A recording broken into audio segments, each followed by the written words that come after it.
This is ANN News Brief.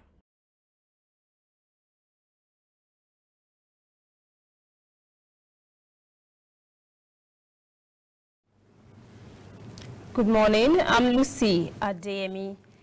At least 22 persons have been reported killed in Eastern Democratic Republic of Congo village during an overnight raid.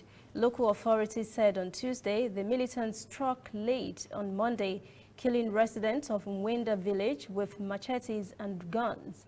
The administrator of Beni Territory, Donat Kibwana, confirmed the death toll and said the Allied Democratic Forces, ADF, a Ugandan Islamist group, was responsible. ADF has emerged as the most lethal militia in DR Congo's eastern borderlines and is suspected of hacking to death at least 17 persons in a nearby village last week. The eastern part of DRC has been plagued by Islamist rebel attacks. Kibwana said 9 more bodies were discovered on Monday in another village in the area, also victims of an alleged ADF attack. He added, quote, "Now we live in total fear with no certainty about the future," end quote. UN figures show more than 1,000 civilians were killed in attacks attributed to the ADF in 2019 and 2020, despite repeated offensives by the army and UN peacekeepers against the group over the past decade. Ghanaian President Nana Akufo-Addo has insisted that he won fairly the just concluded elections in his final State of the Nation address ahead of the inauguration for his second term on Thursday. President Akufo-Addo said it was good for the nation that the opposition had resorted to legal means to address their concerns.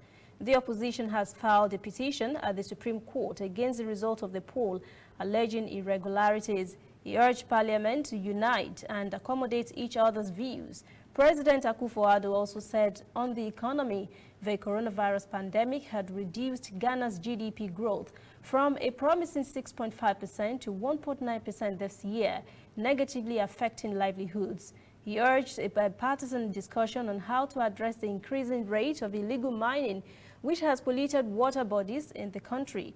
Opposition members of parliament have criticized the president for failing to acknowledge the violent incident that led to the loss of lives during the polls and the country's rising public debt running into more than $46 billion. Ghana's next parliament, which will be sworn in on Thursday, has no clear majority, with both the opposition and the ruling party having 139 members of parliament each and 1 independent member of parliament. We'll be right back. We are on the road every day, canvassing throughout Africa for news you really need. We follow the story everywhere, from every corner of Nigeria to the wide African expanse. We bring you what's making headlines. We connect you with news you can use. ANN, African News Network, in a truly African spirit. Supporters of Central African Republic's President Faustin Archange Touadera are rejoicing to see him win the presidential election. The Electoral Commission in CAR declared winner of the December 27th presidential election, saying the incumbent President Touadera has been re-elected after securing nearly 54% of the votes. There were a total of 16 candidates running for president, including 3 women. Opposition candidates have said the election was riddled with massive irregularities.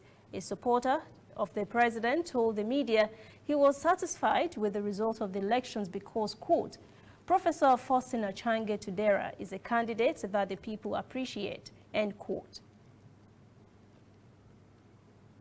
That is ANN News Brief at 11. For details on these and other breaking stories, visit our website, annafrica.news. Conversation continues on our social media platforms, Twitter, Instagram, and Facebook at ANN Africa TV. I'm Lucy Ademi.